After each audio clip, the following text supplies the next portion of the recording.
once again, good morning, good evening, good very early morning for those who are attending from the US. I'm very, very pleased to be moderating this panel, which is about how complex it is to build a wireless system or how simple it can be if you use the right partners.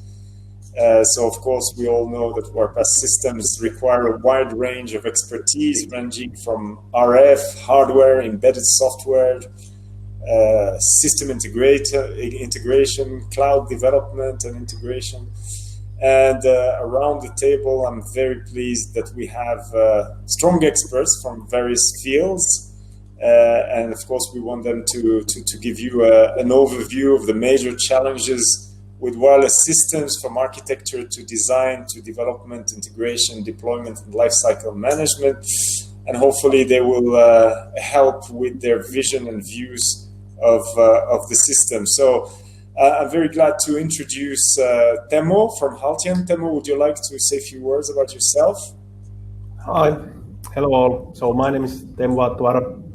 I'm one of the co-founders of Haltian and chief software architect.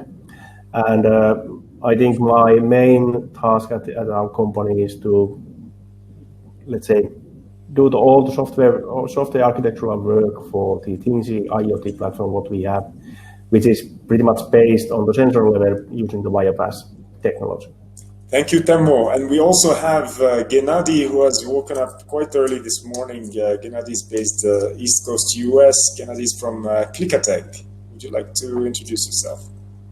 Hi, thank you, Yusuf. Hi, everyone. Gennady Borisov. I'm one of the co-founders of Klika Tech. I'm president of the company working with our partners and clients worldwide. And our company's mission is to help companies to build IoT products and solutions from hardware prototyping, firmware cloud integration, and all the way to deployment. Yusuf, back to you. Thank you, Gennady, and of course, working with Klika Tech has always been a great pleasure. Jukka from Radientum is also with us. Hi, thanks, Yusuf. So Jukka Sjöstedt, CEO of Radientum. Happy to be here. Radientum is embedded antenna and RF design house, focusing on the wearable and the IoT devices. So we are helping our customers and partners to achieve the best possible hardware connectivity on the RF and antenna area for their devices. Thank you very much, Jukka. Okay, so during this section, basically, we will address three main topics. First is hardware and RF, which is, of course, a fundamental ingredient of wireless systems. Then we will try addressing lifecycle management and also system and software integration. So let's start with hardware and RF. So question to you, Jukka, and maybe also to you, Temo, but we'll start with Jukka. What are the challenges that you see around the RF section and antenna design? Yeah, so as we know that every wireless device is dependent on the wireless performance, and it has an impact on the user experience, battery life, data throughput, everything. So because the antenna is the first and the last component in the receiving or transmitting chain of the device, so you cannot underestimate the importance of the RF performance in the system. And what we are seeing today is that I would say all of the devices, new hardwares, are based on the modules, RF modules from different vendors to speed up the hardware development. And this has made the RF design easier and available for a bigger amount of the companies. But at the same time, it has created this kind of a bit false confident level to copy paste the reference designs into customized hardware.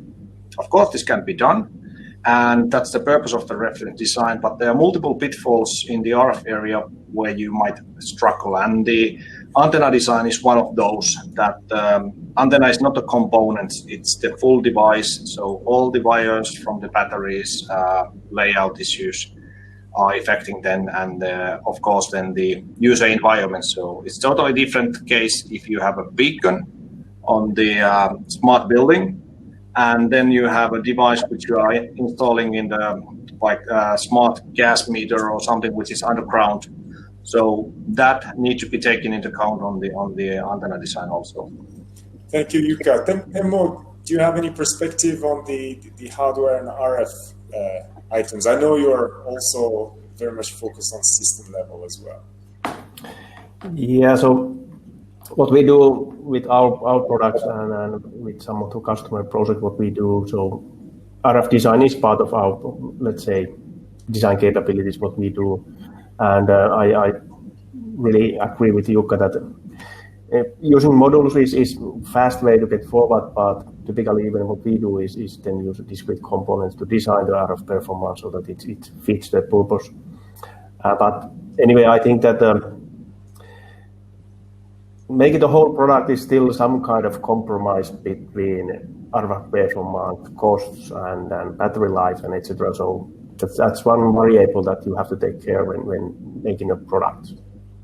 Thank you, Temo. So, Jukka, do you have any recommendation to maximize the RF quality and reliability of a wireless system? Is there any kind of simulation tools, or how do you make sure that the system is reliable? Yeah, so that's a quite common question to ask from our customers, that what is the good enough in the field, and that is a question that you cannot really answer because it's dependent on the user environment where the device is used. So it's really hard, but then of course there are some things which are important ones, like Teemu highlighted there. The product is full of compromises, so it is a bit easier to design this kind of beacon product only, where you have maybe one radio with the Wirepas, for example.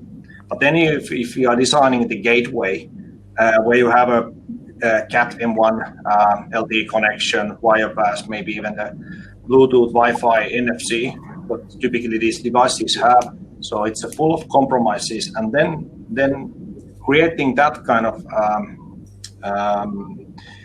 product that needs specific expertise.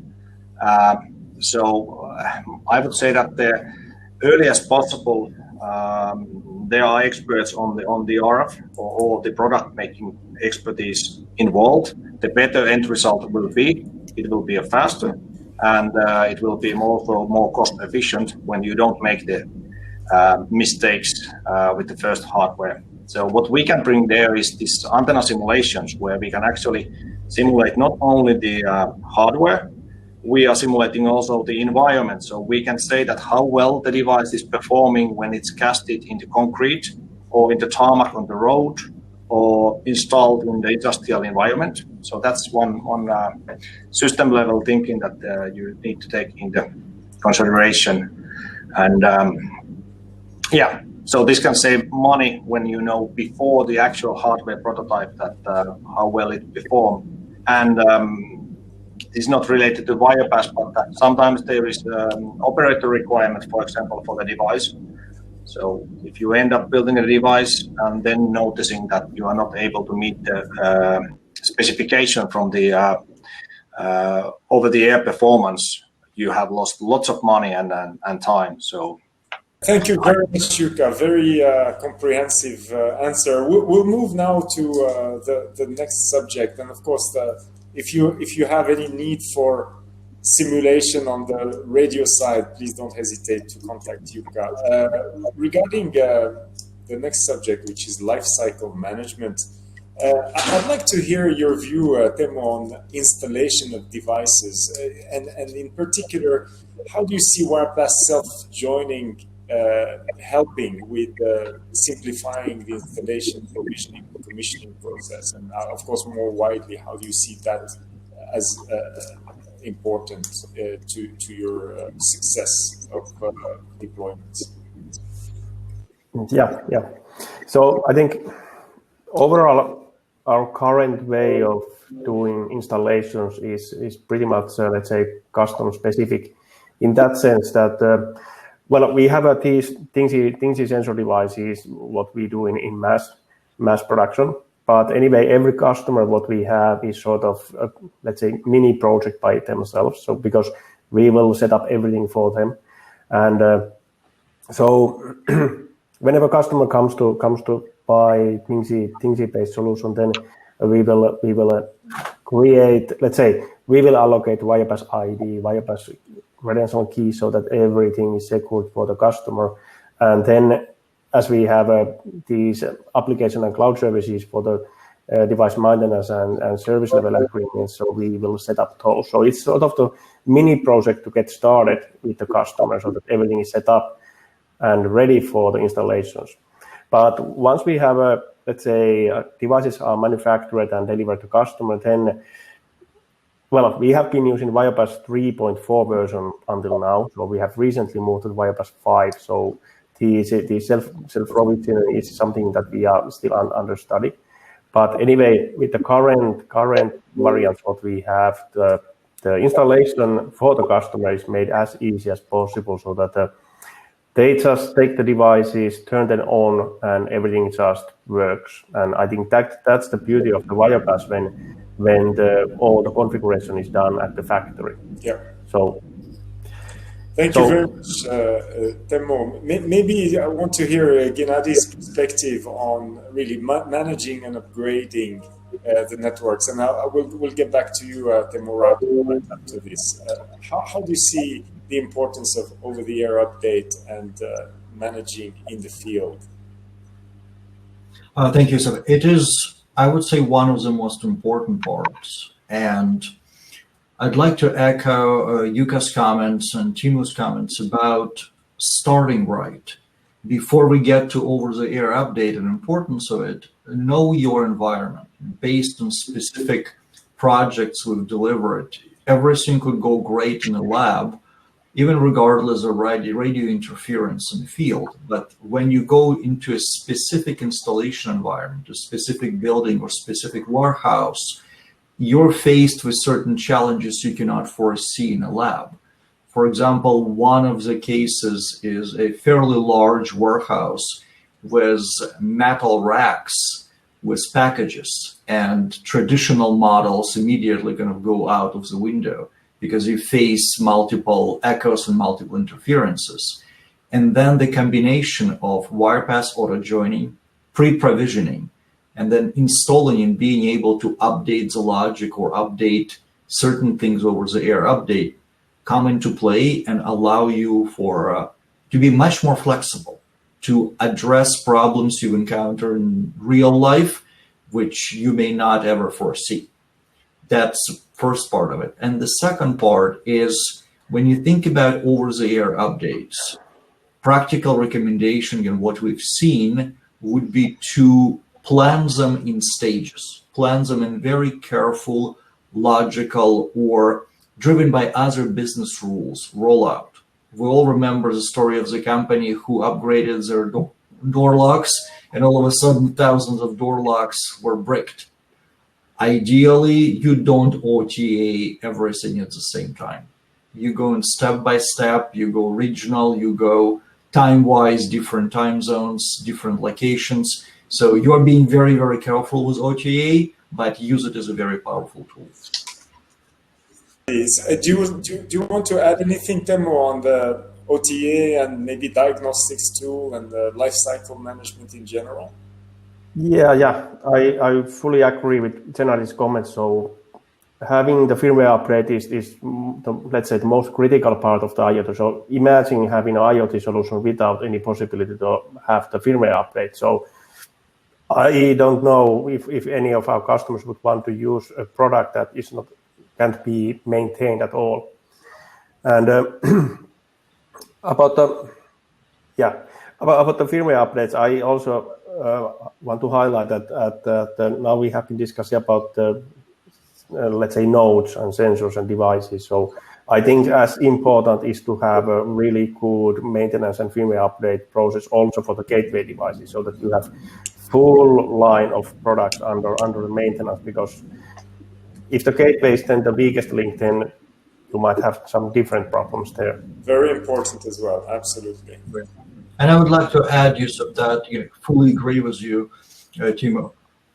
having strong staged OTA functionality from the cloud to the gateway and then gateway to end devices will enable different business models. And a very practical example we've seen is when you need to install hundreds or potentially thousands of devices in kind of rollout phases where you can pre-provision them, then physically install them.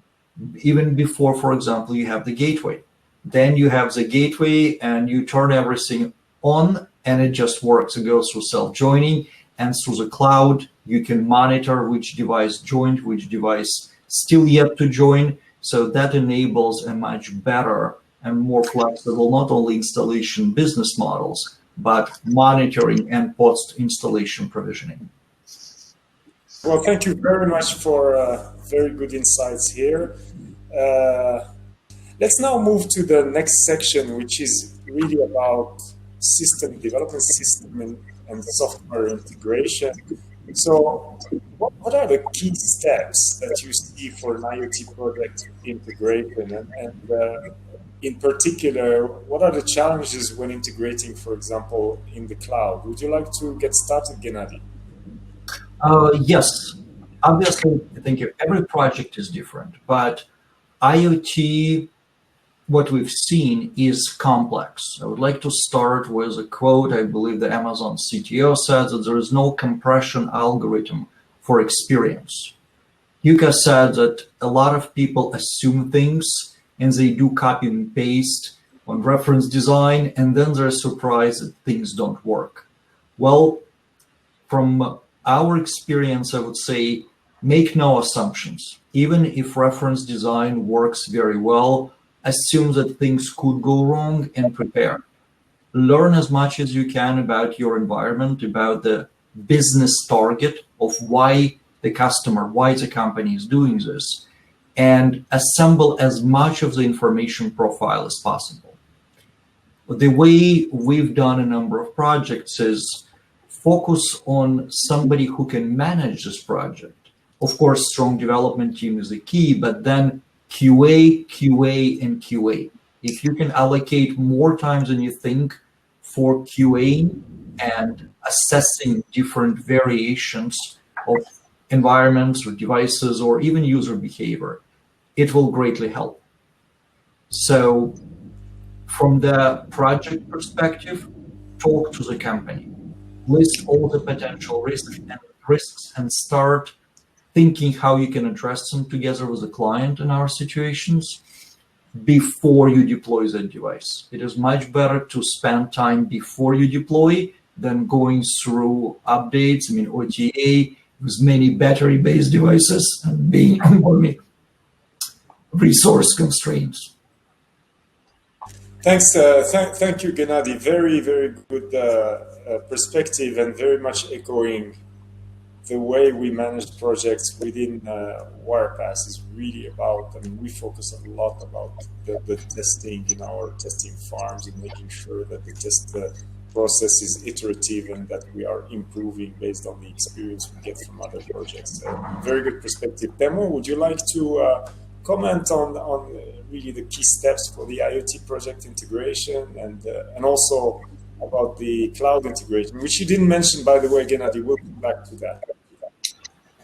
Yeah, so a few comments. So yeah, I fully agree what Gennady was saying, and I think any project, it's IoT or not, starts from the customer requirements, what the customer is aiming to have, and what they need. And in case of IoT, so what is the data they need? What are the typical communication and data format they need, and then also discussing with the customer, okay, how do they actually then operate, let's say, sensors at the field? So do they have some annual processes that the sensors must fit into, or is this something that we need to create a new process with the customer that they can now start having, let's say, digitalized assets in their business? So I think it really depends what is the customer, this kind of how technical they are. So there are so many levels how to do the, let's say, process-wise integration. And then about the actual data integration, so how we have solved the issue is that we are sort of providing IoT as a service, so IoT data as a service. So we will just with the customer, we will start discussing what kind of data they need, and then if we have a devices or not, then we might create new ones or look some third-party options. But anyway, trying to make for our customers as easy approach to IoT as possible, so that they can focus on their business and we can help them to actually start fast and go for the commercial solution. Great. Thanks very much, Teemu. Jukka, you had a perspective. You wanted to add something? Yeah, actually, this was well described. What Teemu said there, that this ecosystem is about focusing on your expertise. There's no point to try to master everything.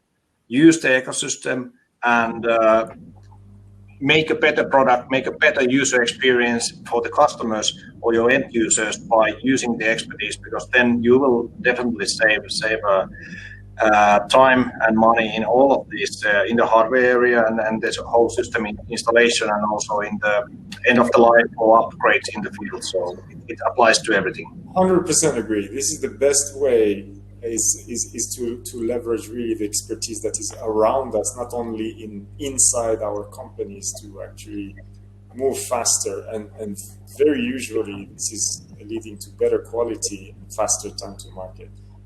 Thanks, Jukka. Gennady, I wanted still to hear your perspective on cloud integration, because of course this is a very important subject, and in particular, if you like, when scaling a network beyond a few thousands of devices, what are the challenges and what are the solutions that you actually have implemented?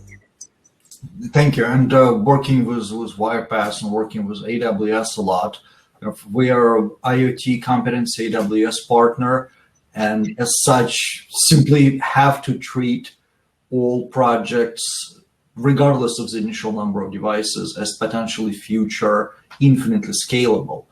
I would say that the first thing we would recommend is at the beginning of the project, try to break it into few very small pieces.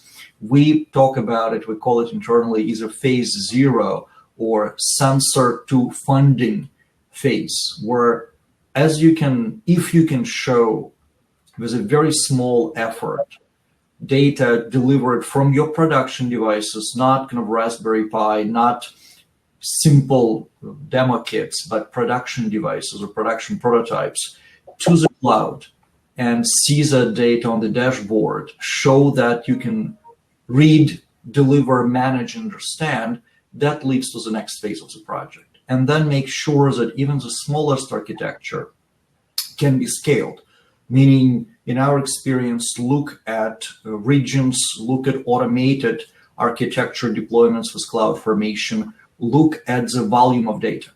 Don't assume that just because you've done a simple, 10 devices to the cloud, your architecture can automatically scale to millions of devices. Think about the latency. Think about data provisioning in different regions and how that data needs to be processed.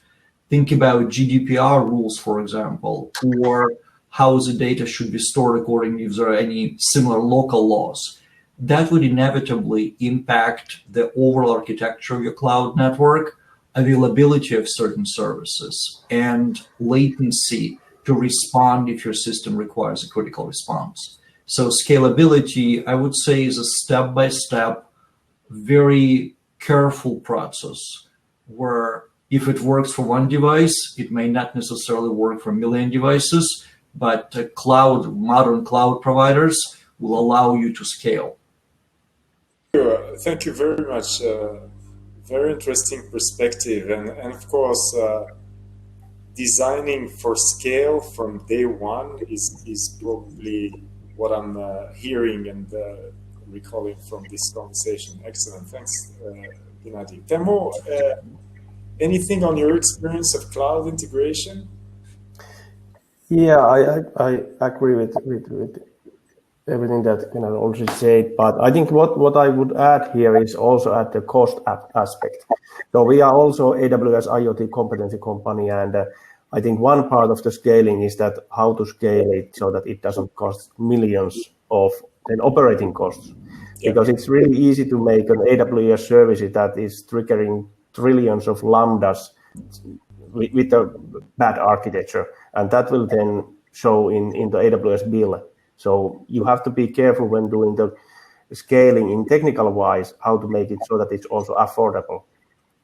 Yes, very good perspective. Yes, absolutely, and obviously, I mean, we've had experience also with AWS ourselves, and the interesting part is that AWS engineers are usually fairly available to help you design and architect your system, so that also the cost aspect, which is very important. I agree with you, Temo, is taken into consideration. And if it's not from day one, there are sometimes heavy re-architectures that are required to make it, let's say, more cost efficient. Of course, all of this is usually translating into waste of time and resources. So.